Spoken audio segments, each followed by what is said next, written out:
Welcome back. ਮੈਂ ਮਨਵੀਰ ਕੌਰ। ਅੱਜ ਦੀ video report ਮੈਂ ਪੰਜਾਬ ਦੇ ਵਿੱਚ ਡੇਰਾਵਾਦ ਦੇ ਉੱਤੇ, ਪੰਜਾਬ 'ਚ ਜਗ੍ਹਾ ਜਗ੍ਹਾ ਤੇ ਡੇਰੇ ਆਲਮੋਸਟ ਹਰ ਪਿੰਡ ਦੇ ਵਿੱਚ ਮਿਲ ਜਾਂਦੇ ਨੇ, ਉਸ ਡੇਰਾ ਕਲਚਰ ਦੇ ਉੱਤੇ ਇਹ ਵੀਡੀਓ ਅਸਲ ਦੇ ਵਿੱਚ ਦੋ ਹਿੱਸਿਆਂ ਦੇ ਵਿੱਚ ਆਏਗੀ। ਅੱਜ ਦੀ ਜਿਹੜੀ ਵੀਡੀਓ ਆ ਇਹ ਪਾਰਟ 1 ਹੈ, ਕੱਲ ਨੂੰ ਅਪਲੋਡ ਕਰਾਂਗੀ ਪਾਰਟ 2। ਅੱਜ ਦੀ ਵੀਡੀਓ ਦੇ ਵਿੱਚ ਆਪਾਂ ਸਮਾਜਿਕ ਡਾਇਮੈਂਸ਼ਨ, ਸੋਸ਼ਲ ਡਾਇਮੈਂਸ਼ਨ ਦੀ ਗੱਲ ਕਰਾਂਗੇ। ਇਹ ਡੇਰਿਆਂ ਦਾ ਸਮਾਜ ਦੇ ਉੱਤੇ, ਸਮਾਜਿਕ ਭਾਈਚਾਰੇ ਦੇ ਉੱਤੇ ਕਿਵੇਂ ਫਰਕ ਪਿਆ ਔਰ ਕਿਵੇਂ ਇਹ ਡੇਰੇ ਪੁੰਗਰੇ ਨੇ ਪੰਜਾਬ ਦੇ ਵਿੱਚ, ਇਹਨਾਂ ਨੂੰ ਕਿਹੜੇ ਕਿਹੜੇ ਭਾਗਾਂ 'ਚ ਵੰਡਿਆ ਜਾ ਸਕਦਾ, ਕਿੰਨੇ ਤਰ੍ਹਾਂ ਦੇ ਡੇਰੇ ਨੇ, ਔਰ ਪਲੱਸ ਜਿਹੜੇ ਅੱਜ ਦੇ ਡਿਜੀਟਲ ਬਾਬੇ ਨੇ।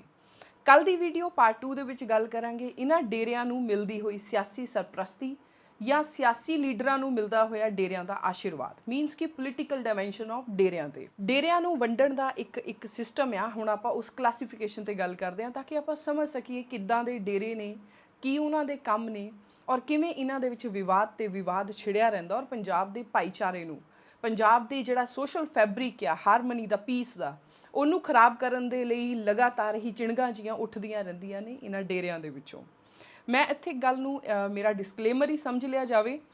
ਮੈਂ ਇਸ ਵੀਡੀਓ ਦੇ ਵਿੱਚ ਸਿਰਫ ਜੋ ਫੈਕਟ ਨੇ ਤੁਹਾਡੇ ਅੱਗੇ ਉਹ ਪੇਸ਼ ਕਰਾਂਗੀ। ਕਿਸੇ ਦੀਆਂ ਧਾਰਮਿਕ ਭਾਵਨਾਵਾਂ ਨੂੰ ਠੇਸ ਪਹੁੰਚਾਉਣਾ, ਕਿਸੇ ਦੇ ਫੇਥ ਨੂੰ ਚੰਗਾ ਮਾੜਾ ਬੋਲਣਾ, ਉਹ ਨਾ ਮੈਂ ਇਸ ਵੀਡੀਓ 'ਚ ਕੰਮ ਕਰਾਂਗੀ ਔਰ ਨਾ ਹੀ ਮੈਂ ਚਾਹੁੰਦੀ ਹਾਂ ਕਮੈਂਟ ਬਾਕਸ ਦੇ ਵਿੱਚ ਕਿਸੇ ਲਈ ਮਾੜਾ ਬੋਲਿਆ ਜਾਵੇ। ਇਹ ਬਲੀਫ ਸਿਸਟਮ ਆ, ਫੇਥ ਆ, ਵਿਸ਼ਵਾਸ ਆ ਲੋਕਾਂ ਦਾ, ਔਰ ਉਹਦੀ ਰਿਸਪੈਕਟ ਕਰਦੇ ਆ ਔਰ ਮੈਂ ਉਮੀਦ ਵੀ ਕਰਦੀ ਹਾਂ ਕਿ ਮੇਰੀ ਆਡੀਅנס ਵੀ ਉਹਨਾਂ ਦੀ ਰਿਸਪੈਕਟ ਕਰੇਗੀ। ਹਾਂ, ਇਸ ਵਰਤਾਰੇ ਨੂੰ, ਡੇਰਾਵਾਦ ਦੇ ਵਰਤਾਰੇ ਨੂੰ ਸਮਝਣਾ ਆਪਣੇ ਲਈ ਬਹੁਤ ਜ਼ਰੂਰੀ ਹੈ, ਕਿਉਂਕਿ ਆਪਣੇ ਸਮਾਜ ਦੇ ਉੱਤੇ ਔਰ ਰਾਜਨੀਤੀ ਦੇ ਉੱਤੇ ਬਹੁਤ ਵੱਡਾ ਬਦਲਾਅ, ਫਰਕ ਲੈ ਕੇ ਆਉਂਦਾ, ਚੀਜ਼ਾਂ ਨੂੰ ਘੁਮਾ ਕੇ ਰੱਖ ਦਿੰਦਾ। ਫੋਰ ਐਗਜ਼ਾਮਪਲ, ਡੇਰਾ ਸੱਚਾ ਸੌਦਾ ਦੀ ਜਿਹੜੀ ਕੰਟਰੋਵਰਸੀ ਹੋਈ, ਉਹਨੇ 2007 ਤੋਂ 2022 ਤੱਕ ਵੀ ਪੂਰੇ ਪੰਜਾਬ ਦੇ ਪੋਲੀਟੀਕਲ ਐਂਡ ਸਮਾਜਿਕ ਸਿਨੈਰੀਓ ਨੂੰ ਓਵਰਪਾਵਰ ਕੀਤਾ ਹੋਇਆ। ਸ਼ੁਰੂ ਕਰਦੇ ਹਾਂ ਆਪਾਂ ਡੇਰਿਆਂ ਦੀ ਕਲਾਸੀਫਿਕੇਸ਼ਨ। ਜਿਹੜੇ ਡੇਰੇ ਨੇ ਉਹਨਾਂ ਨੂੰ ਕਈ ਤਰੀਕਿਆਂ ਨਾਲ ਵੰਡਿਆ ਜਾ ਸਕਦਾ। ਪਹਿਲਾਂ ਇਸ ਢੰਗ ਨਾਲ ਵੀ ਵੰਡਿਆ ਜਾ ਸਕਦਾ, ਇੱਕ ਨੇ ਨੌਨ ਸਿੱਖੀ ਡੇਰੇ ਔਰ ਇੱਕ ਨੇ ਸਿੱਖੀ ਦੇ ਨਾਲ ਜੁੜੇ ਹੋਏ ਡੇਰੇ। ਸਿੱਖੀ ਨਾਲ ਜੁੜੇ ਹੋਏ ਡੇਰਿਆਂ 'ਚ ਆਪਾਂ ਟਕਸਾਲ ਨੂੰ ਵੀ ਕਾਊਂਟ ਕਰ ਸਕਦੇ ਹਾਂ, ਕਿਉਂਕਿ ਸੰਪਰ ਦਾ ਕਲਚਰ ਜਿਹੜਾ ਉਹ ਵੀ ਇੱਕ ਸੌਰਟ ਆਫ ਡੇਰੇ ਹੀ ਨੇ, ਇੱਕ ਡੇਰਾਵਾਦ ਹੀ ਹੈ। ਉਹਨਾਂ ਦੇ ਵਿੱਚ ਆਪਣੇ ਬਾਬੇ ਮੁਖੀ ਹੁੰਦੇ ਨੇ, ਜਿਹੜੇ ਦੇਹਧਾਰੀ ਬਾਬੇ ਨੇ, ਉਹ ਸਾਰੀ ਚੀਜ਼ ਨੂੰ ਰਨ ਕਰਦੇ ਨੇ। ਔਰ ਸਿੱਖੀ ਡੇਰਿਆਂ ਦੇ ਵਿੱਚ ਆਪਾਂ ਇਸ ਤਰ੍ਹਾਂ ਡਿਫਰੈਂਸ਼ੀਏਟ ਕਰ ਸਕਦੇ ਹਾਂ ਵੀ ਉੱਥੇ ਸ਼੍ਰੀ ਗੁਰੂ ਗ੍ਰੰਥ ਸਾਹਿਬ ਜੀ ਔਰ ਉਹਨਾਂ ਦਾ ਪ੍ਰਚਾਰ ਹੁੰਦਾ ਸਿੱਖੀ ਦਾ।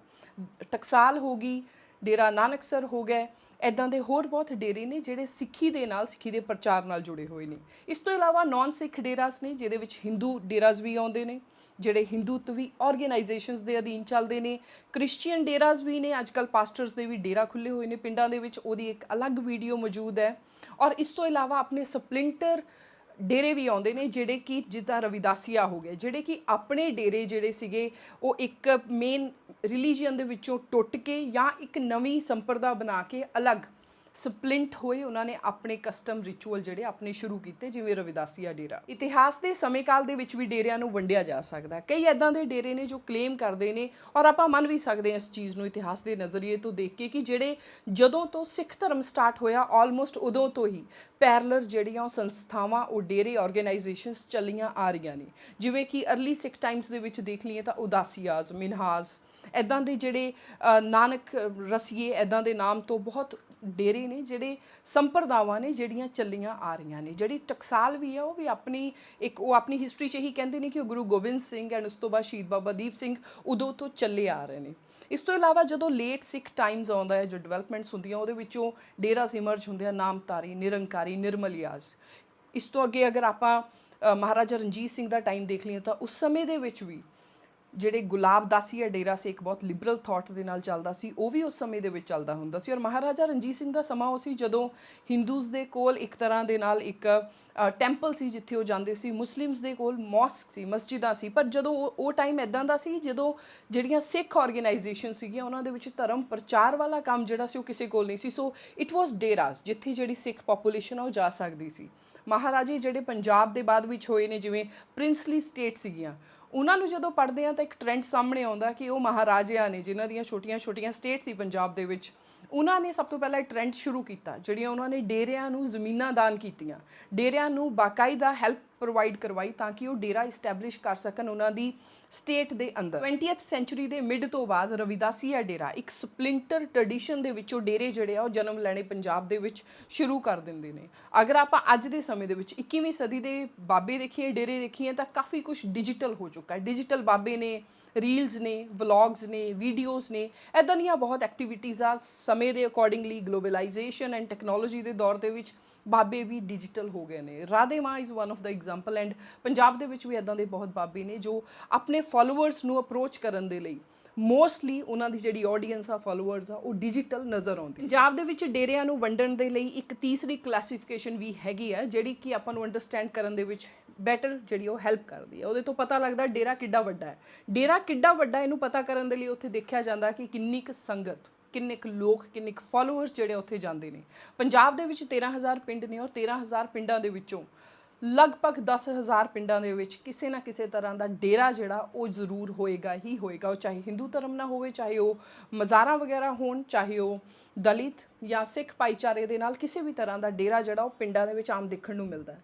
ਪਰ ਜਿਹੜੇ ਇੱਕ ਇਸਟੈਬਲਿਸ਼ਡ ਇੰਸਟੀਟਿਊਸ਼ਨ ਆਪਾਂ ਕਹੀਏ, ਜਿਹੜਾ ਇੱਕ ਇਸਟੈਬਲਿਸ਼ਡ ਡੇਰਾ ਹੋਵੇ, ਉਹ ਡਿਪੈਂਡ ਕਰਦਾ ਹੈ ਕਿ ਕਿਹੜਾ ਡੇਰਾ ਉੱਪਰ ਤੱਕ ਆਪਣੀ ਪਹੁੰਚ ਰੱਖਦਾ ਹੈ। ਮਤਲਬ ਪੋਲੀਟੀਕਲ, ਇਕਨੋਮਿਕਲ, ਸੋਸ਼ੀਓਲੋਜੀਕਲ, ਕਿੰਨੀ ਉਹਦੀ ਫੈਨ ਫੋਲੋਇੰਗ ਹੈ, ਕਿੰਨੀ ਉਹਦੇ ਕੋਲ ਇਕੋਨੋਮੀ ਹੈ, ਜ਼ਮੀਨ ਹੈ, ਉਹਦੀਆਂ ਬਾਉਂਡਰੀਜ਼ ਆ, ਔਰ ਕਿੰਨੀਆਂ ਅੰਦਰ ਟਰਸਟਾਂ, ਚੈਰੀਟੇਬਲ ਟਰਸਟਾਂ ਐਂਡ ਵਗੈਰਾ ਇੱਦਾਂ ਦੀਆਂ ਸਰਵਿਸਿਜ਼ ਜਿਹੜੀਆਂ ਮਿਲ ਰਹੀਆਂ ਨੇ, ਔਰ ਕਿੰਨੀ ਪੋਲੀਟੀਕਲ ਰੀਚ ਹੈ।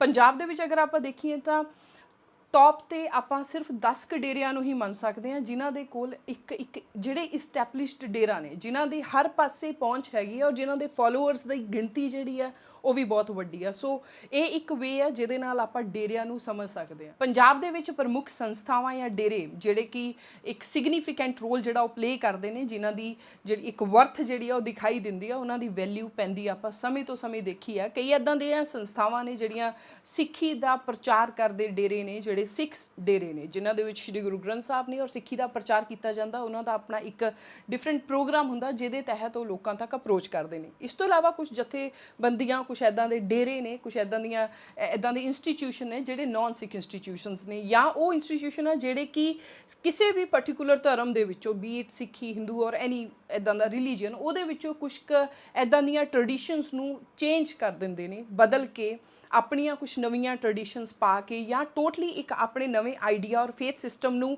ਇੰਪਲੀਮੈਂਟ ਕਰਦੇ ਨੇ, ਜਿਹਦੇ ਵਿੱਚ ਉਹਨਾਂ ਦਾ ਇੱਕ ਆਪਣਾ ਸੈਲਫ ਸਟਾਈਲਡ ਗੋਡਮੈਨ ਹੁੰਦਾ ਹੈ, ਜਿਹਦੇ ਵਿੱਚ ਦੇਹਧਾਰੀ ਗੁਰੂ ਜਿਹਨੂੰ ਉਹ ਮੰਨਦੇ ਨੇ, ਕਿਸੇ ਇਨਸਾਨ ਨੂੰ ਐਜ਼ ਏ ਗੋਡਮੈਨ ਜਿਹੜਾ ਪ੍ਰੈਜ਼ੈਂਟ ਕੀਤਾ ਜਾਂਦਾ। ਔਰ ਜ਼ਿਆਦਾਤਰ ਇਹ ਗੋਡਮੈਨ ਜਿਹੜੇ ਨੇ ਇਹ ਸੈਲਫ ਅਪੁਆਇੰਟਡ ਹੀ ਹੁੰਦੇ ਨੇ। ਪੰਜਾਬ ਦੇ ਵਿੱਚ ਡੇਰੇ ਨੇ ਜਿਵੇਂ ਕਿ, ਚਾਹੇ ਆਪਾਂ ਸਭ ਤੋਂ ਪਹਿਲਾਂ ਨਾਮ ਲਈਏ ਜਿਹੜਾ ਕਿ ਬਹੁਤ ਪ੍ਰਮੁੱਖ ਡੇਰਾ ਆ, ਡੇਰਾ ਸੱਚਾ ਸੌਦਾ ਸਿਰਸਾ। ਚਾਹੇ ਉਹ ਪੰਜਾਬ ਦੇ ਵਿੱਚ ਨਹੀਂ ਆ, ਪਰ ਉਹਦਾ ਪੰਜਾਬ 'ਚ ਇਨਫਲੂਐਂਸ ਜਿਹੜਾ ਉਹ ਆਪਾਂ ਨੂੰ ਕਈ ਕੌਂਸਟੀਚੁਐਂਸੀਜ਼ ਦੇ ਵਿੱਚ, ਕਈ ਜ਼ਿਲ੍ਹਿਆਂ ਦੇ ਵਿੱਚ ਦੇਖਣ ਨੂੰ ਮਿਲਦਾ ਹੈ।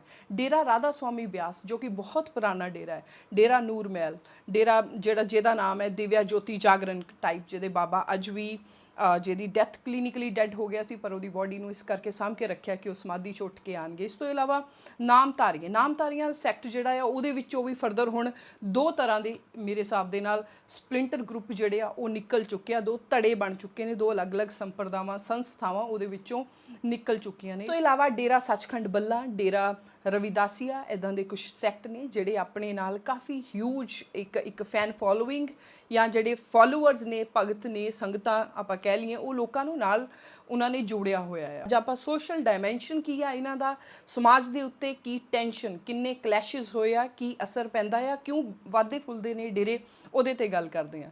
ਅਕਸਰ ਹੀ ਪਿੰਡਾਂ ਦੇ ਵਿੱਚ ਅਗਰ ਆਪਾਂ ਦੇਖੀਏ, ਆਪਣੇ ਪੰਜਾਬ ਦੇ ਰੂਰਲ ਕਲਚਰ ਦੇ ਵਿੱਚ ਦੇਖੀਏ ਤਾਂ ਬੀਬੀਆਂ ਨੂੰ, ਔਰਤਾਂ ਨੂੰ ਕਸੂਰਵਾਰ ਠਹਿਰਾਇਆ ਜਾਂਦਾ ਕਿ ਡੇਰਿਆਂ ਤੇ ਜਾਂਦੀਆਂ ਨੇ, ਇਹਨਾਂ ਦਾ ਵਿਸ਼ਵਾਸ ਉੱਥੇ ਬਣਦਾ ਤੇ ਪ੍ਰੋਪਾਗੇਟ ਹੁੰਦੇ ਨੇ ਡੇਰੇ। ਜਾਂ ਦਲਿਤ ਭਾਈਚਾਰਾ, ਉਹਨਾਂ ਨੂੰ, ਜਾਂ ਇੱਕ ਜਿਹੜਾ ਇਕਨੋਮਿਕਲੀ ਵੀਕਰ ਸੈਕਸ਼ਨ ਆ, ਉਹਨਾਂ ਨੂੰ ਕਸੂਰਵਾਰ ਠਹਿਰਾਇਆ ਜਾਂਦਾ ਕਿ ਇਹਨਾਂ ਕਰਕੇ ਡੇਰੇ ਜਿਹੜੇ ਆ ਉਹ ਵਾਧੇ ਫੁੱਲਦੇ ਨੇ ਔਰ ਥਾਂ ਤੇ ਪੁੰਗਰ ਰਹੇ ਨੇ। ਪਰ ਅਗਰ ਆਪਾਂ ਡੇਰਾਵਾਦ ਦੇ ਕਾਰਨਾਂ ਨੂੰ ਸਮਝਣਾ ਹੋਵੇ ਤਾਂ ਇਟ ਇਜ਼ ਨਾਟ ਈਜ਼ੀ। ਇਹਦੇ ਵਿੱਚ ਮਲਟੀ ਡਾਇਮੈਂਸ਼ਨਲ ਫੈਕਟਰਸ ਆ, ਜਿਵੇਂ ਕਿ ਆਪਣੇ ਸਮਾਜਿਕ ਫੈਕਟਰ, ਆਪਣੇ ਧਾਰਮਿਕ ਫੈਕਟਰ, ਆਰਥਿਕਤਾ ਔਰ ਆਪਣੀ ਰਾਜਨੀਤੀ ਵੀ। ਹੈਰਾਨੀ ਦੀ ਗੱਲ ਇਹ ਹੁੰਦੀ ਆ ਵੀ ਇਹ ਚਾਰੋਂ ਦੇ ਚਾਰੋਂ ਹੀ ਫੈਕਟਰ ਆਪਸ ਦੇ ਵਿੱਚ ਮਿਲ ਕੇ ਇੰਟਰਕਨੈਕਟ ਹੋ ਕੇ ਕੰਮ ਕਰਦੇ ਨੇ। ਇਸ ਕਰਕੇ ਜਿਹੜਾ ਡੇਰਾਵਾਦ ਆ ਉਹ ਪੰਜਾਬ ਦੇ ਵਿੱਚ ਐਵੇਂ ਫੈਲਿਆ, ਐਵੇਂ ਲੱਗਦਾ ਕਿ ਪੰਜਾਬ ਦੀ ਧਰਤੀ ਬਹੁਤ ਉਪਜਾਊ ਧਰਤੀ ਆ ਜਿੱਥੇ ਡੇਰੇ ਉੱਗਦੇ ਨੇ। ਨਾਲ ਹੀ ਇੱਕ ਨਵਾਂ ਫੈਕਟਰ ਜਿਹੜਾ ਪੈਦਾ ਹੋਇਆ ਉਹ ਹੈ ਸੋਸ਼ਲ ਮੀਡੀਆ ਤੇ ਅਗਰ ਆਪਾਂ ਦੇਖ ਲਈਏ ਕਿ ਕੋਈ ਸੈਲੀਬ੍ਰਿਟੀ ਕਿਤੇ ਗਿਆ ਆ ਤਾਂ ਉਹ ਸੈਲੀਬ੍ਰਿਟੀ ਜਿਸ ਡੇਰੇ ਤੇ ਗਿਆ ਉਹ ਡੇਰਾ ਜਿਹੜਾ ਉਹ ਚਰਚਾ ਦੇ ਵਿੱਚ ਆ ਜਾਂਦਾ। ਕਿਸੇ ਵੀ ਗੀਤਕਾਰ ਦਾ, ਕਿਸੇ ਵੀ ਕੋਈ ਪ੍ਰੈਸ ਦੀ ਕੋਈ ਐਦਾਂ ਦੀ ਗੱਲ ਹੋਈ ਹੈ ਜਿਹਦੇ ਵਿੱਚ ਬਾਬਿਆਂ ਦਾ ਇੰਟਰਵਿਊ ਚੱਲਦਾ, ਇਹ ਚੀਜ਼ਾਂ ਚੱਲਦੀਆਂ ਨੇ, ਤਾਂ ਉਹ ਵੀ ਇੱਕ ਤਰ੍ਹਾਂ ਦੇ ਨਾਲ ਪ੍ਰਮੋਸ਼ਨਲ ਐਕਟੀਵਿਟੀ ਔਰ ਇਹਦੇ ਨਾਲ ਵੀ ਡੇਰਾ ਕਲਚਰ ਜਿਹੜਾ ਬਹੁਤ ਵੱਧ ਕੇ ਆਉਂਦਾ।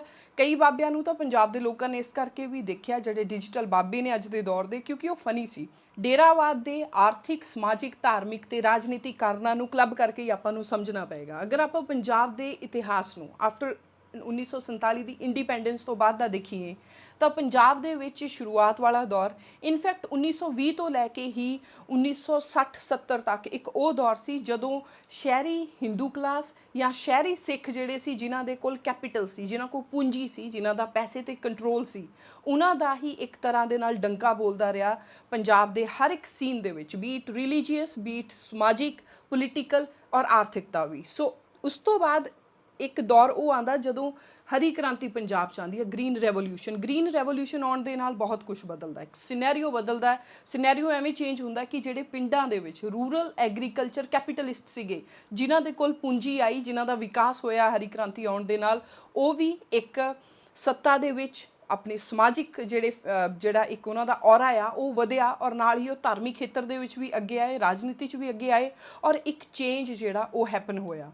ਇਹ ਚੇਂਜ ਦਿਖਾਉਂਦਾ ਹੈ ਆਪਾਂ ਨੂੰ, ਇਹ ਉੱਥੇ ਦਿਖਦਾ ਹੈ ਜਦੋਂ ਆਪਾਂ ਅਨੰਦਪੁਰ ਸਾਹਿਬ ਰੈਜ਼ੋਲਿਊਸ਼ਨ ਪੜ੍ਹਦੇ ਹਾਂ, ਜਾਂ ਆਪਾਂ ਅਕਾਲੀ ਸੰਘਰਸ਼ ਪੜ੍ਹਦੇ ਹਾਂ, ਜਾਂ ਆਪਾਂ ਉਸ ਤੋਂ ਬਾਅਦ ਧਰਮ ਯੁੱਧ ਮੋਰਚਾ ਦੇਖਦੇ ਹਾਂ। ਉਹਦੇ ਵਿੱਚ ਜਿਹੜਾ ਰੂਰਲ ਐਗਰੇਰੀਅਨ ਜੱਟ ਸਿੱਖ ਡੋਮੀਨੈਂਸ ਵਾਲਾ ਉਹ ਸੈਕਸ਼ਨ ਸੀਗਾ, ਉਹ ਅੱਗੇ ਉੱਭਰ ਕੇ ਆਉਂਦਾ। ਕਿਉਂ ਉੱਭਰ ਕੇ ਆਉਂਦਾ? ਕਿਉਂਕਿ ਉਹਦੇ ਪਿੱਛੇ ਆਰਥਿਕਤਾ ਵੀ ਇੱਕ ਕਾਰਨ ਸੀ, ਕਿਉਂਕਿ ਗ੍ਰੀਨ ਰੈਵੋਲਿਊਸ਼ਨ ਨੇ ਇੰਡੀਪੈਂਡੈਂਸ ਔਰ ਇੱਕ ਇਕਨੋਮਿਕ ਇੰਡੀਪੈਂਡੈਂਸ ਔਰ ਜਿਹੜਾ ਪ੍ਰਫੁੱਲਿਤ ਕੀਤਾ ਪੇਂਡੂ ਰੂਰਲ ਐਗਰੀਕਲਚਰ ਸੈਕਸ਼ਨ ਨੂੰ, ਉਹ ਇੱਕ ਆਪਣੀ ਹੋਂਦ ਬਣਾਉਣ ਦੇ ਵਿੱਚ ਕਾਮਯਾਬ ਹੋਇਆ। ਸੋ ਕਿੱਥੇ ਇੱਕ ਸ਼ਹਿਰੀ ਹਿੰਦੂ ਐਂਡ ਅਪਰ ਕਲਾਸ ਜਿਹੜੇ ਲੋਕ ਸੀਗੇ ਉਹਨਾਂ ਦਾ ਦਬਦਬਾ ਸੀ, ਫਿਰ ਇੱਕ ਰੂਰਲ ਐਗਰੀਕਲਚਰ ਸੈਕਸ਼ਨ ਦਾ ਆਇਆ। ਇਹਦੇ ਵਿੱਚ ਜੋ ਇੱਕ ਸੈਕਸ਼ਨ ਸੀ ਜਿਹੜਾ ਉੱਭਰ ਨਹੀਂ ਪਾਇਆ, ਉਹ ਸੈਕਸ਼ਨ ਸੀ ਪਿੰਡਾਂ ਦੇ ਵਿੱਚ ਜਾਂ ਸ਼ਹਿਰਾਂ ਦੇ ਵਿੱਚ ਵੀ ਦਲਿਤ ਸੈਕਸ਼ਨ। ਜਿਹੜਾ ਦਲਿਤ ਸੈਕਸ਼ਨ ਸੀ ਉਹ ਇੱਕ ਉਹਨਾਂ ਨੂੰ ਜਿਹੜੀ ਫੀਲਿੰਗ ਆਈ ਕਿ ਆਰਥਿਕ ਤੌਰ 'ਤੇ ਵੀ ਉਹ ਕਿਤੇ ਸਟੈਂਡ ਨਹੀਂ ਕਰ ਪਾ ਰਹੇ, ਕਿਉਂਕਿ ਉਹ ਲੈਂਡਲੈਸ ਸੀ। 0.4% ਜ਼ਮੀਨਾਂ ਹੀ ਦਲਿਤਸ ਦੇ ਕੋਲ ਹੈ, ਜਾਂ ਲੈਂਡਲੈਸ ਬੇਜ਼ਮੀਨੇ ਲੋਕ ਸੀ, ਜਾਂ ਵੀਕਰ ਇਕੋਨੋਮਿਕ ਸੀਗੇ, ਜਾਂ ਜਿਹੜੇ ਬਹੁਤ ਘੱਟ ਜ਼ਮੀਨ ਜਿਨ੍ਹਾਂ ਦੇ ਕੋਲ ਸੀ, ਮੇਬੀ ਕੁਛ ਕਿੱਲੇ, ਮਤਲਬ ਮੇਬੀ 1 ਕਿੱਲੇ ਵਾਲਾ ਵੀ ਗ੍ਰੀਨ ਰੈਵੋਲਿਊਸ਼ਨ ਚਾਹੇ ਕਿੰਨਾ ਵੀ ਆ ਜਾਏ ਉੱਭਰ ਨਹੀਂ ਸਕਦਾ। ਉਹ ਜਿਹੜਾ ਤਬਕਾ ਸੀਗਾ ਉਹ ਇੱਕ ਤਰ੍ਹਾਂ ਦੇ ਨਾਲ ਉਹਨਾਂ ਨੂੰ ਹਰ ਪਾਸਿਓਂ ਇੱਕ ਬੇਦਖਲੀ ਵਾਲੀ ਭਾਵਨਾ ਆਈ। ਉਹਨਾਂ ਨੂੰ ਆਰਥਿਕ ਤੌਰ 'ਤੇ ਵੀ ਐਵੇਂ ਲੱਗਾ ਕਿ ਉਹ ਪਿੱਛੇ ਨੇ, ਇੱਕ ਇਨਸਿਕਿਉਰਿਟੀ, ਇੱਕ ਅਨਸਰਟੇਨਟੀ ਪੈਦਾ ਹੋਈ। ਉਹਨਾਂ ਨੂੰ ਸਮਾਜਿਕ ਤੌਰ ਤੇ ਵੀ ਜੱਟ ਡੋਮੀਨੈਂਸ, ਜਿਹੜੀ ਜੱਟ ਇੱਕ ਡੋਮੀਨੈਂਟ ਕਾਸਟ ਹੈ, ਜਿਹੜੀ ਪੰਜਾਬ ਦੀ ਡੋਮੀਨੈਂਟ ਕਲਾਸ ਆ, ਉਹਦੀ ਹੈਗੇਮਨੀ ਤੋਂ ਵੀ ਇੱਕ ਉਹਨਾਂ ਨੂੰ ਐਵੇਂ ਲੱਗਾ ਕਿ ਉਹ ਸਟਿਲ ਥੱਲੇ ਦੱਬੇ ਹੋਏ ਨੇ।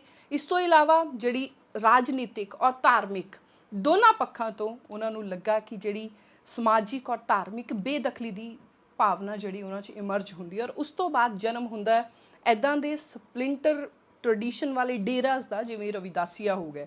ਜੋ ਰਵਿਦਾਸੀਆ ਨੂੰ ਅਗਰ ਆਪਾਂ ਦੇਖੀਏ ਤਾਂ ਉਹ ਨਾ ਹੀ ਹਿੰਦੂ ਨੇ, ਨਾ ਹੀ ਉਹ ਸਿੱਖ ਆਪਣੇ ਆਪ ਨੂੰ, ਉਹ ਰਵਿਦਾਸੀਆ ਆਪਣੇ ਆਪ ਨੂੰ ਕਾਊਂਟ ਕਰਦੇ ਨੇ। ਉਹਨਾਂ ਦੇ ਗੁਰਦੁਆਰਾਸ ਇਮਰਜ ਹੁੰਦੇ ਨੇ ਜਿਹੜੇ ਫਰਦਰ ਜਾ ਕੇ ਡੇਰਾ ਬੱਲਾ ਵੀ ਅਗਰ ਆਪਾਂ ਦੇਖੀਏ ਤਾਂ ਕਿੱਡਾ ਪ੍ਰਫੁੱਲਿਤ ਹੁੰਦਾ, ਕਿਉਂਕਿ ਇੱਕ ਉਹ ਤਬਕਾ ਜਿਹੜੇ ਅਨਸਰਟਨ ਔਰ ਇਨਸਿਕਿਉਰ ਸੀ, ਉਹਨਾਂ ਨੂੰ ਜੁੜਨਾ ਇਹਨਾਂ ਡੇਰਿਆਂ ਦੇ ਨਾਲ ਆਪਣੀ ਭਾਵਨਾ ਦੇ ਵਿੱਚੋਂ ਜ਼ਰੂਰੀ ਲੱਗਾ, ਔਰ ਉਹਨਾਂ ਨੂੰ ਸਮੇਂ ਦੀ ਲੋੜ ਲੱਗਾ। ਇਹ ਇੱਕ ਕਾਰਨ ਹੈ, ਕਿਉਂਕਿ ਇੱਕ ਸਮਾਂ ਸੀ ਜਦੋਂ ਹਿੰਦੂ ਨੈਸ਼ਨਲਿਜ਼ਮ ਹਾਵੀ ਸੀ, ਫਿਰ ਇੱਕ ਸਿੱਖਾਂ ਦਾ ਆਪਣਾ ਨੈਸ਼ਨਲਿਜ਼ਮ ਹਾਵੀ ਹੁੰਦਾ, ਪਰ ਜਿਹੜਾ ਦਲਿਤ ਹੈ, ਜਿਹੜਾ ਉਹ ਵਰਗ ਹੈ ਜਿਹਦੇ ਕੋਲ ਆਰਥਿਕਤਾ ਦੀ ਇਨਸਿਕਿਉਰਿਟੀ ਹੈ, ਸਮਾਜਿਕ ਇਨਸਿਕਿਉਰਿਟੀ ਹੈ, ਧਾਰਮਿਕ ਇਨਸਿਕਿਉਰਿਟੀ ਹੈ, ਉਹ ਇੱਕ ਡੇਰਾਵਾਦ ਦੇ ਕਲਚਰ ਦੇ ਵਿੱਚ ਇੱਕ ਨਵੇਂ ਫੇਥ ਸਿਸਟਮ 'ਚ ਐਡਜਸਟ ਕਰਨ ਦੀ ਕੋਸ਼ਿਸ਼ ਕਰਦਾ, ਔਰ ਉਹ ਇੱਕ ਬਹੁਤ ਵਧੀਆ ਚੱਲਦਾ ਵੀ ਹੈ।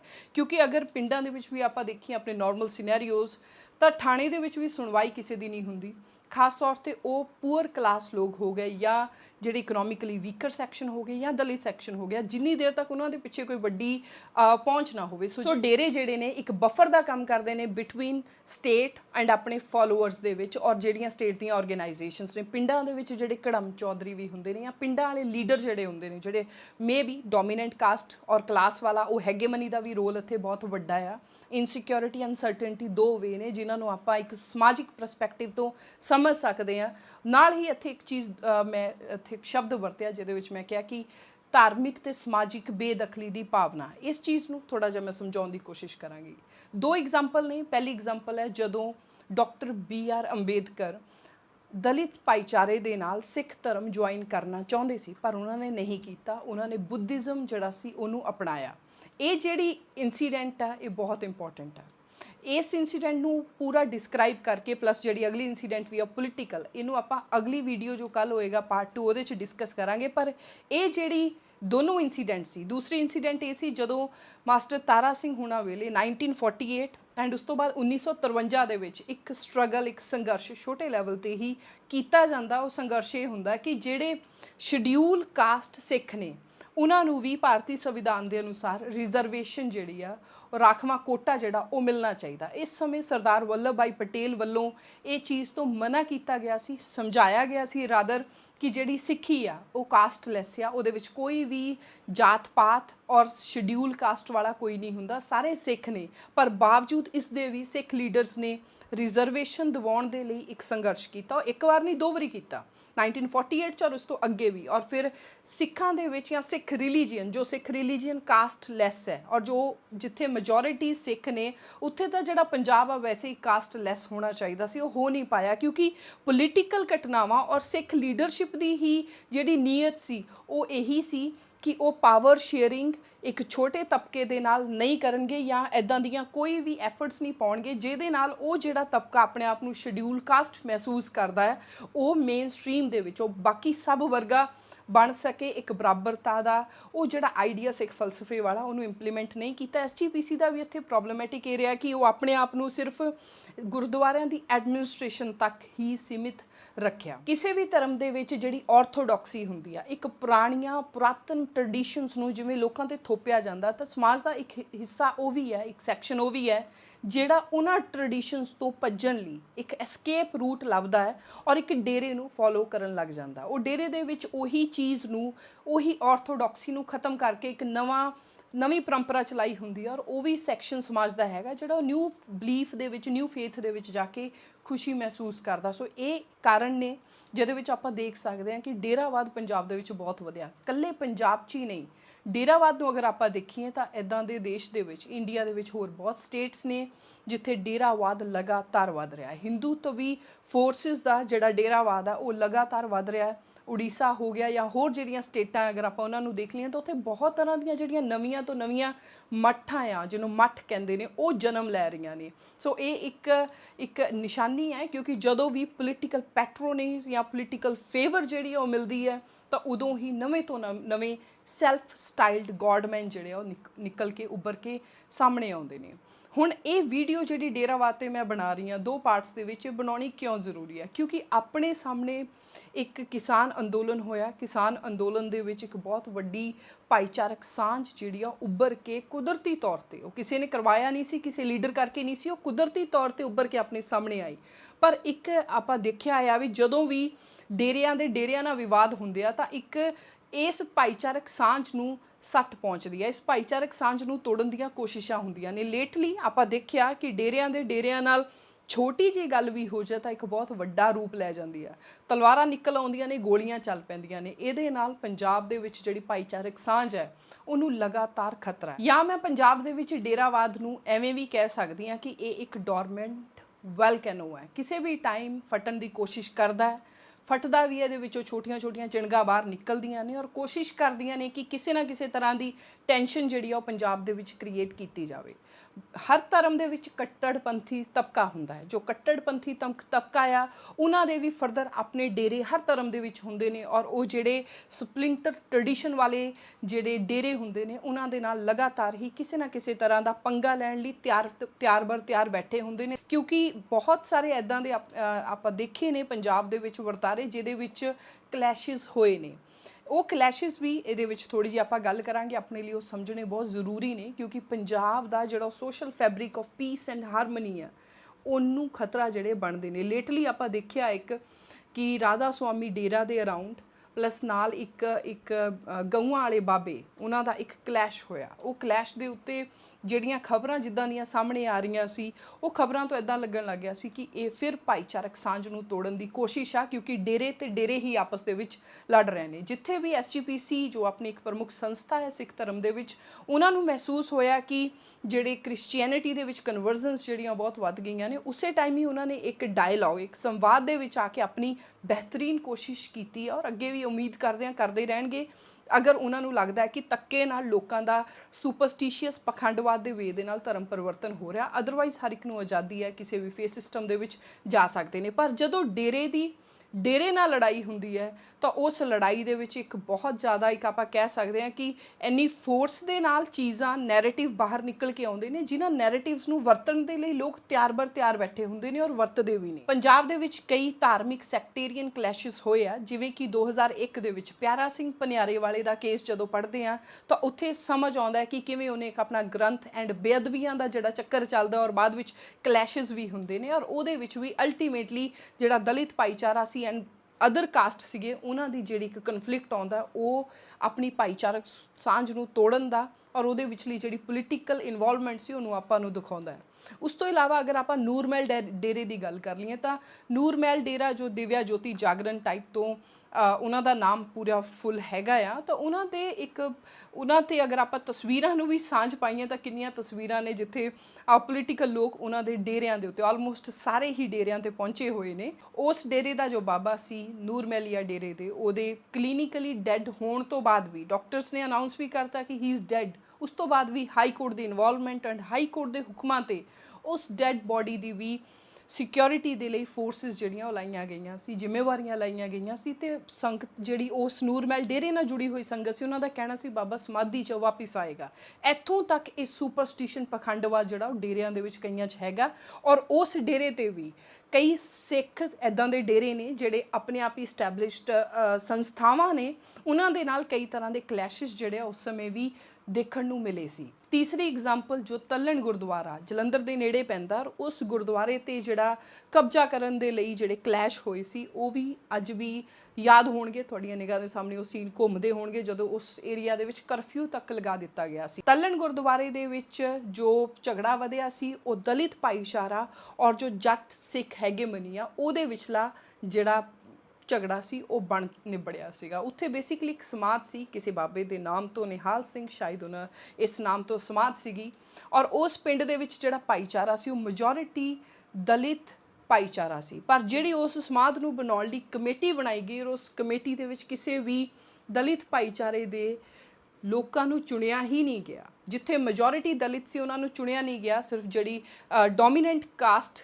ਜਿਹੜੀ ਸਿੱਖ ਧਰਮ ਦੇ ਵਿੱਚ ਪੰਜਾਬ ਦੇ ਵਿੱਚ ਆ ਉਹਨਾਂ ਦੇ ਹੀ ਲੋਕ ਸੀ। ਔਰ ਅੱਗੇ ਲਿਟੀਗੇਸ਼ਨਸ ਪੈਂਦੀਆਂ ਨੇ, ਕਲੈਸ਼ ਹੁੰਦੇ ਨੇ, ਔਰ ਬਾਅਦ ਵਿੱਚ ਆ ਕੇ ਹਾਈ ਕੋਰਟ ਦੇ ਆਰਡਰਸ ਦੇ ਉੱਤੇ ਇੱਕ ਤਰ੍ਹਾਂ ਦੇ ਨਾਲ ਦਲਿਤ ਆਈਡੈਂਟੀਟੀ ਅਜ਼ਰਸ਼ਨ ਜਿਹੜੀ ਉਹ ਹੁੰਦੀ ਆ, ਔਰ ਉਸ ਕਮੇਟੀ ਦੇ ਵਿੱਚ ਫਿਰ ਦਲਿਤ ਮੈਂਬਰ ਜਿਹੜੇ ਆ ਉਹ ਬਣਦੇ ਨੇ। ਉਸ ਸਮਾਧ ਨੂੰ ਢਾਹ ਕੇ ਇੱਕ ਉੱਥੇ ਗੁਰਦੁਆਰਾ ਨਾਮ ਬਦਲ ਦਿੱਤਾ ਜਾਂਦਾ ਔਰ ਉਹਨੂੰ ਅੱਗੇ ਫਰਦਰ ਕੰਸਟਰਕਟ ਕੀਤਾ ਜਾਂਦਾ। ਸੋ ਉਹ ਇੱਕ ਕਲੈਸ਼ਿਸ ਸੀਗੇ ਜਿਹਦੇ ਵਿੱਚ ਕੁਛ ਕੁ ਜਿਹੜੇ ਆਪਾਂ ਸਮਾਜਿਕ ਆਪਣੀ ਜਿਹੜੀ ਹਾਰਮਨੀ ਆ, ਪੀਸ ਆ, ਭਾਈਚਾਰਾ ਆ, ਉਹਨੂੰ ਤੋੜਨ ਵਾਲੇ ਕਲੈਸ਼ ਸੀ ਔਰ ਇਹਨਾਂ ਦਾ ਅਸਰ ਜਿਹੜਾ ਸੀ ਉਸ ਸਮੇਂ ਵੀ ਦੇਖਣ ਨੂੰ ਮਿਲਿਆ। ਨਿਰੰਕਾਰੀ ਐਂਡ ਦਮਦਮੀ ਟਕਸਾਲ ਦੇ ਕਲੈਸ਼ਿਸ ਤੇ ਆਉਣ ਤੋਂ ਪਹਿਲਾਂ ਜਿਹੜਾ ਇੱਕ ਮਾਡਰਨ ਵਰਤਾਰਾ ਅੱਜ ਵੀ ਹੈਗਾ, ਜਿਹਦਾ ਅਸਰ ਅੱਜ ਵੀ ਨਜ਼ਰ ਆਉਂਦਾ, ਉਹ ਹੈ ਡੇਰਾ ਸਿਰਸਾ, ਜਿੱਥੋਂ ਦਾ ਬਾਬਾ ਰੇਪਿਸਟ ਬਾਬਾ ਹੈ, ਜਿਹਨੂੰ ਰੇਪ ਦੇ ਜ਼ੁਲਮਾਂ ਦੇ ਅਧੀਨ ਤੈਅ ਵੀ ਹੋ ਚੁੱਕੇ ਨੇ ਔਰ ਉਹਨੂੰ ਸਜ਼ਾ ਵੀ ਹੋ ਚੁੱਕੀ ਹੈ, ਫਿਰ ਵੀ ਉਹ ਪੇਰੋਲ ਤੇ ਕੁਝ ਕੁ ਦਿਨਾਂ ਬਾਅਦ ਆਇਆ ਹੀ ਹੁੰਦਾ ਬਾਬਾ। ਉਸ ਬਾਬੇ ਦੇ ਡੇਰਾ ਸੱਚਾ ਸੌਦਾ ਦੀ ਕੰਟਰੋਵਰਸੀ, ਉਸ ਡੇਰੇ ਨੇ ਵੀ 2007 ਤੋਂ ਲੈ ਕੇ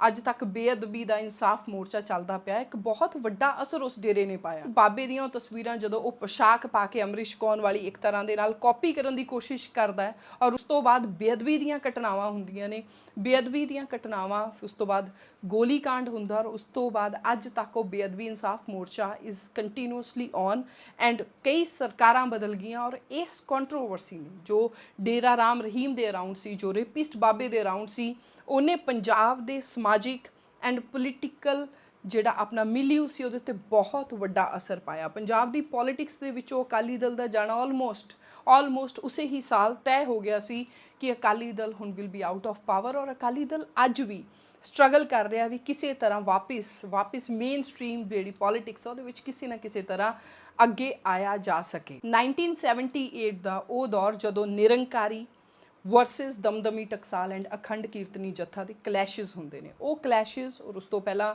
ਜਿਹੜੇ ਇਸ ਤੋਂ ਪਹਿਲਾਂ ਤੋਂ ਇੱਕ ਇਹਦੀ ਪਿਛਲੀ ਹਿਸਟਰੀ ਹੈ, ਇਤਿਹਾਸ ਹੈ ਨਿਰੰਕਾਰੀ ਐਂਡ ਸਿੱਖ ਕਲੈਸ਼ਸ ਦਾ, ਜਿਹੜਾ ਕਾਫੀ ਸਮੇਂ ਤੋਂ ਚੱਲਦਾ ਆ ਰਿਹਾ ਸੀ। ਜਦੋਂ ਦਮਦਮੀ ਟਕਸਾਲ ਦੇ ਮੁਖੀ ਸਨ ਜਰਨੈਲ ਸਿੰਘ ਭਿੰਡਰਾਂਵਾਲੇ ਬਣਦੇ, ਉਹਨਾਂ ਤੋਂ ਪਹਿਲਾਂ ਤੋਂ ਹੀ ਇਹ ਕਲੈਸ਼ਸ ਜਿਹੜੇ ਆ ਛੋਟੇ ਲੈਵਲ 'ਤੇ ਆ, ਜਦੋਂ ਸਿੱਖਾਂ ਨੂੰ ਕਤਲ ਕੀਤਾ ਜਾਂਦਾ ਉੱਥੇ ਉਹ ਵਾਲੀ ਇਨਸੀਡੈਂਟ ਆ ਉਦੋਂ ਤੋਂ ਚੱਲਦੇ ਆ ਰਹੇ ਸੀ। ਸੋ ਇਹ ਇੱਕ ਉਹ ਇਵੈਂਟ ਸੀ ਜਿਹਨੇ ਫਰਦਰ ਪੰਜਾਬ ਦੇ ਰਾਜਨੀਤਿਕ ਮਾਹੌਲ ਨੂੰ, ਪੰਜਾਬ ਦੇ ਸਮਾਜਿਕ ਮਾਹੌਲ ਨੂੰ, ਪੰਜਾਬ ਦੇ ਫਿਊਚਰ ਨੂੰ ਇੰਪੈਕਟ ਪਾਇਆ, ਇੱਕ ਬਹੁਤ ਵੱਡਾ ਇੰਪੈਕਟ ਪਾਇਆ। ਔਰ ਉਹ ਇੰਪੈਕਟ ਅੱਜ ਤੱਕ ਵੀ ਆਪਣੇ ਸਮਾਜਿਕ ਭਾਈਚਾਰੇ ਦੇ ਵਿੱਚ ਲੋਕਾਂ ਦੇ ਮਨਾਂ ਦੇ ਵਿੱਚ ਦੇਖਣ ਨੂੰ ਮਿਲਦਾ ਆ। Nirankari clashes, Nirankari versus Damdami Taksal and ਅਖੰਡ ਕੀਰਤਨੀ ਜੱਥੇ ਦੇ ਕਲੈਸ਼ਸ ਤੋਂ ਹੀ ਅੱਗੇ ਇੱਕ ਸਟੇਜ ਸੈੱਟ ਹੁੰਦੀ ਹੈ, ਜਿਸ ਤੋਂ ਬਾਅਦ ਅੱਗੇ ਬਹੁਤ ਵਾਇਲੈਂਟ ਐਂਡ ਜਿਹੜਾ ਉਹ ਚੀਜ਼ਾਂ ਦਾ ਹੁੰਦਾ, ਬਹੁਤ ਨੁਕਸਾਨ ਹੁੰਦਾ ਆ। ਜਿਹੜੀਆਂ ਸਿੱਖ ਜਥੇਬੰਦੀਆਂ ਨੇ, ਸਿੱਖ ਡੇਰੇ ਟਕਸਾਲਾਂ, ਇਹ ਜੋ ਸੰਪਰਦਾਵਾਂ ਸੀ, ਇਹਨਾਂ ਦਾ ਵੀ, ਸਿੱਖ ਲੋਕਾਂ ਦਾ ਵੀ, ਐਂਡ ਨਿਰੰਕਾਰੀ ਸੈਕਟ ਦੇ ਉੱਤੇ ਵੀ ਇੱਕ ਬਹੁਤ ਵੱਡਾ ਐਕਸ਼ਨ ਅੱਗੇ ਜਾ ਕੇ ਕੀਤਾ ਜਾਂਦਾ ਹੈ। ਸੋ ਇਹ ਆਪਣੇ ਡੇਰਾਵਾਦ ਜੋ ਪੰਜਾਬ ਦੇ ਵਿੱਚ ਆ, ਇਹਦੀ ਇੱਕ ਤਰ੍ਹਾਂ ਦੇ ਨਾਲ ਸੋਸ਼ਲ ਡਾਇਮੈਂਸ਼ਨ ਸੀ, ਇੱਕ ਕਲਾਸੀਫਿਕੇਸ਼ਨ ਸੀ, ਔਰ ਕੁਝ ਐਗਜ਼ਾਮਪਲਾਂ ਸੀ ਜੋ ਮੈਂ ਤੁਹਾਡੇ ਅੱਗੇ ਇੱਥੇ ਰੱਖੀਆਂ ਨੇ, ਤਾਂ ਕਿ ਆਪਾਂ ਇਸ ਚੀਜ਼ ਨੂੰ ਸਮਝ ਸਕੀਏ ਕਿ ਇਹ ਜਿਹੜੇ ਡੇਰੇ ਨੇ, ਜਿਹੜੇ ਥਾਂ ਤੇ ਪੁੰਗਰ ਦੇ ਡੇਰੇ ਨੇ, ਔਰ ਜਿਨ੍ਹਾਂ ਦਾ ਬਹੁਤ ਵੱਡਾ ਔਰਾ, ਜਿਨ੍ਹਾਂ ਨਾਲ ਬਹੁਤ ਵੱਡੀ ਵੋਟ ਬੈਂਕ ਜੁੜੀ ਹੋਈ ਹੈ, ਜਿਹਨਾਂ ਬਹੁਤ ਵੱਡੀ ਸੰਗਤ ਜੁੜੀ ਹੋਈ ਹੈ, ਉਹਨਾਂ ਦਾ ਇੱਕ ਕਿੱਡਾ ਵੱਡਾ ਇੰਪੈਕਟ ਅੱਜ ਤੱਕ ਹੋਇਆ। ਇਹ ਡੇਰੇ ਜ਼ਰੂਰੀ ਨਹੀਂ ਹੈ ਕਿ ਹਰ ਵਾਰੀ ਨੁਕਸਾਨ ਹੀ ਪਹੁੰਚਾਉਂਦੇ ਨੇ, ਬਹੁਤ ਲੋਕਾਂ ਦੇ ਲਈ ਉੱਥੇ ਜਾ ਕੇ ਇੱਕ ਸ਼ਾਂਤੀ ਦੀ ਭਾਵਨਾ ਔਰ ਜੋ ਵੀ ਉਹਨਾਂ ਦੀ ਸੈਟਿਸਫੈਕਸ਼ਨ ਆ, ਅਧਿਆਤਮਕਤਾ, ਉੱਥੇ ਜਾ ਕੇ ਉਹ ਸੈਟਿਸਫਾਈ ਹੁੰਦੇ ਨੇ, ਉਹਨਾਂ ਨੂੰ ਵਧੀਆ ਲੱਗਦਾ ਹੈ, ਉਹਨਾਂ ਦੀ ਆਪਣੀ ਵਿਲ ਹੈ। ਉਹਨਾਂ ਦੇ ਬਹੁਤ ਚੰਗੇ ਕੰਮ ਡੇਰਿਆਂ ਦੇ ਵੀ ਹੈਗੇ ਆ, ਕਿਉਂਕਿ ਜਿਹੜਾ ਡੇਰਾ ਹੈ ਉਹ ਅਕਸਰ ਐਵੇਂ ਹੀ ਕਾਮਯਾਬ ਹੋ ਪਾਉਂਦਾ ਜਦੋਂ ਉਹ ਡੇਰਾ ਆਪਣੇ ਆਪ ਦੀ ਇੱਕ ਟਰਸਟ ਬਣਾਉਂਦਾ ਹੈ, ਆਪਣੀ ਨੋਵੈਲਟੀ ਦੇ ਕੰਮ ਕਰਦਾ ਹੈ, ਆਪਣੇ ਸਕੂਲ, ਹਸਪੀਟਲ, ਸਬਸਿਡਾਈਜ਼ਡ ਫੂਡ, ਸਸਤੇ ਖਾਣੇ ਵਾਲੀਆਂ ਕੈਂਟੀਨਾਂ ਔਰ ਲੰਗਰ ਚਲਾਉਂਦਾ। ਇਹ ਇੱਕ ਟ੍ਰੈਡੀਸ਼ਨ ਆ ਜਿਹਦੇ ਨਾਲ ਡੇਰੇ ਦਾ ਨਾਮ ਜਿਹੜਾ ਉਹ ਜ਼ਿਆਦਾ ਪ੍ਰਚਲਿਤ ਹੁੰਦਾ ਹੈ। ਸੋ ਡੇਰਾਵਾਦ ਦੇ ਨਾਲ ਜੁੜੇ ਹੋਏ ਲੋਕਾਂ ਨੂੰ ਬਹੁਤ ਅਧਿਆਤਮਿਕ ਤੌਰ 'ਤੇ, ਸਪਿਰਿਚੁਅਲੀ, ਹੋਲਿਸਟਿਕਲੀ ਕਾਫੀ ਕੁਛ ਉਹਨਾਂ ਦੇ ਫੇਥ ਦੀ ਇੱਕ ਸੈਟਿਸਫੈਕਸ਼ਨ ਜਿਹੜੀ ਮਿਲਦੀ ਹੋਏਗੀ। ਪਰ ਜਦੋਂ ਡੇਰੇ ਦੇ ਨਾਲ ਲੜਾਈ ਵੱਧਦੀ ਹੈ, ਉਹ ਮੇ ਵੀ ਇੱਕ ਸਾਬੋਟਾਜ, ਇੱਕ ਕੰਟਰੋਵਰਸੀ ਕ੍ਰੀਏਟ ਕਰਨ ਦਾ, ਜਾਂ ਇੱਕ ਕੰਸਪਾਇਰੇਸੀ ਵੀ ਹੋ ਸਕਦੀ ਹੈ। ਜਦੋਂ ਉਹ ਸਿਚੁਏਸ਼ਨ ਅਰਾਈਜ਼ ਹੁੰਦੀ ਹੈ ਤਾਂ ਉਹ ਪੰਜਾਬ ਨੂੰ ਇਟਸੈਲਫ ਨੁਕਸਾਨ ਪਹੁੰਚਾਉਣ ਦੀ ਕੋਸ਼ਿਸ਼ ਹੁੰਦੀ ਹੈ। Thank you so much for watching. ਬਨੇ ਰਹੋ, ਅਗਲੀ ਵੀਡੀਓ ਦੇ ਵਿੱਚ ਆਪਾਂ ਗੱਲ ਕਰਾਂਗੇ ਡੇਰਾਵਾਦ ਦੇ ਨਾਲ ਜੁੜੀ ਹੋਈ ਰਾਜਨੀਤਿਕ ਲੋਕਾਂ ਦੀ ਸਰਪ੍ਰਸਤੀ ਜਾਂ ਆਸ਼ੀਰਵਾਦ। Thank you so much for watching.